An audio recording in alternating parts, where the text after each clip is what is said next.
Hey everyone, this is Providence here. This is my first StarCraft 2 replay cast, and please leave any feedback that you may have on my channel page. Anyway, today's game is between Nostars, the blue Zerg in the top right, and Farklin, the red Protoss in the bottom left on the map Steppes of War, and this is actually a bronze level game. Now, some of you may be wondering why it is that I would be casting a bronze level game, and the reason is I find that most players from bronze all the way up to probably a low diamond make the exact same mistakes. Just that obviously bronze players make, I guess, more severe versions of the same mistakes. And because they're so subtle at the higher levels, players may not actually know that that's the reason they may have lost the game or the reason they won the game. So I'm going to just kind of bring it back to the basics, and it becomes very apparent in the Bronze League when you make a game-changing mistake. Alright, so here we have the Zerg going for, I guess so it's a 14 gas, 14 pool. And the reason for that is to be able to have 100 gas immediately once your spawning pool finishes, which gives you enough gas for Zergling speed. Now here we have a probe. Let's see, gateway coming up, so either going to be used to get a delay scout in, or maybe to drop a proxy pylon. Now this is good overlord placement here. You want to be able to scout with your overlord. One thing that he should have done is also sent, actually both players should have done, is sent a worker scout as well. As Zerg, you want to get in that worker scout, especially a scout if they're going to go ahead and go for a 2-gate, which on Steppes of War is ridiculously strong. It seems here our red Protoss has cut probes. Curious why. Probably saving for some kind of tech. We will see what tech route he chooses. Ends up getting a zealot anyway. Alright, one thing you want to do as Zerg, when you power drones, or Zerg rather wants to power drones all the time, and here Blue made a couple Zerglings, which is not a huge hit to your economy, but you can start to feel it. So if you do end up making Zerglings, you want to make sure that you're getting the most out of them. Now, one thing I think is a mistake here, he did not research Zergling speed, which was the purpose of going for an early gas. Alright, red here is trying to hide a Twilight Council. Interestingly enough, if you're playing against Zerg and you want to hide tech, it's best to hide it in the center of your base, because overlords can skirt the edges. One thing that our blue Zerg here can do is perhaps, instead of having an overlord here, send it to this side. Usually you want one on two sides of his base to check for drops or air units, and one in the front, maybe around here, so you can see when he moves out. 4 gates coming down. This is probably a really delayed 4-gate rush with blink maybe, but it's not getting blink. Oh, Dark Shrine, that's why. Alright, so DTs. That's probably why this probe is here. Alright, one thing I do want to say, notice about our blue Zerg, his drone saturation is pretty poor. And he's supply blocked as well, so that may be why. These early roaches were not necessary. Probably would have been better. It could have been 6 drones right there, or 4 drones and an overlord and another roach. Alright.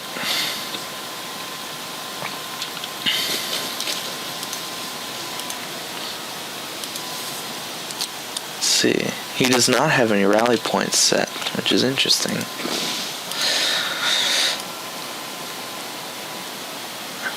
Alright. Oh, here the DTs come in.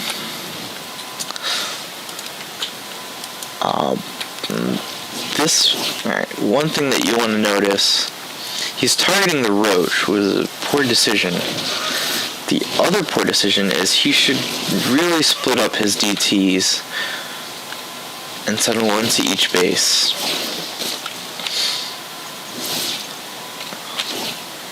Let's get an overseer. Now this is quite crippling. Let's take a look at the income tab right now. You notice that let's see, blue should be able to clear this up. Nos should be able to clear this up before it goes down. See, notice if he had split his DTs up, he'd have one destroying all these drones here at the same time. So red is ahead.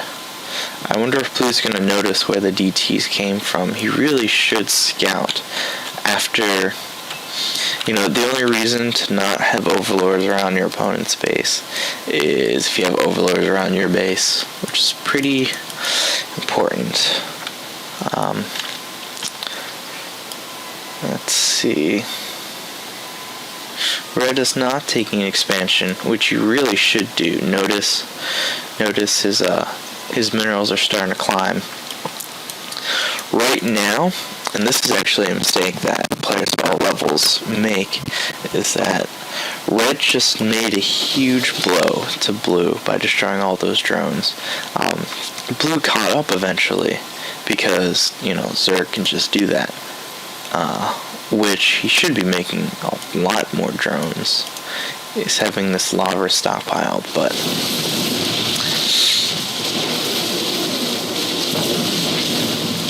as I was saying, one mistake players tend to make is that when you gain an advantage, right, the best thing that you can do is expand.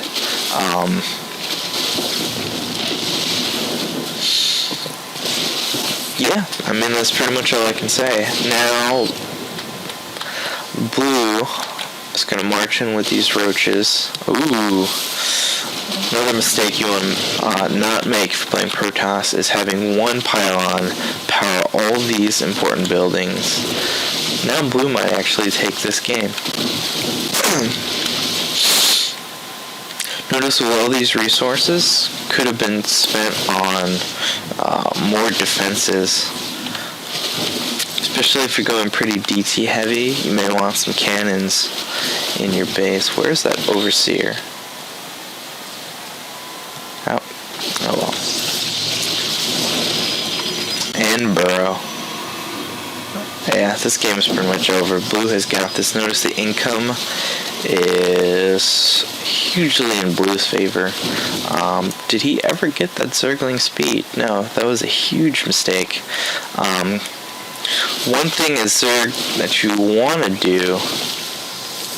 Yeah, this is very good. Burrow micro. Pretty, what's the word I'm looking for? Uncharacteristic for a bronze player, but very good. Oh, letting a few die, but that's okay. It's about to take out this Nexus, and once the Nexus is gone, that is pretty much over at this point. What was I saying before? Oh yeah, as Zerg, roaches are good because they punch a huge hole in your opponent's defenses, but Zerglings overall actually deal a lot of damage as they can swarm your opponent's base really quickly, and they can reinforce really quickly.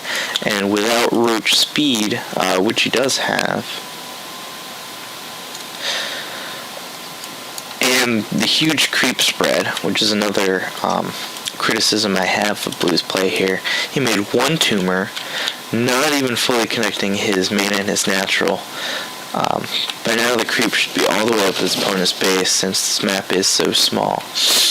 And being able to swarm with, high speed units such as Zerglings, especially now with these minerals piling up, with speed, it'd be completely unstoppable. It would be a complete overrun of red space, pretty much. Yeah, this point here is a good game.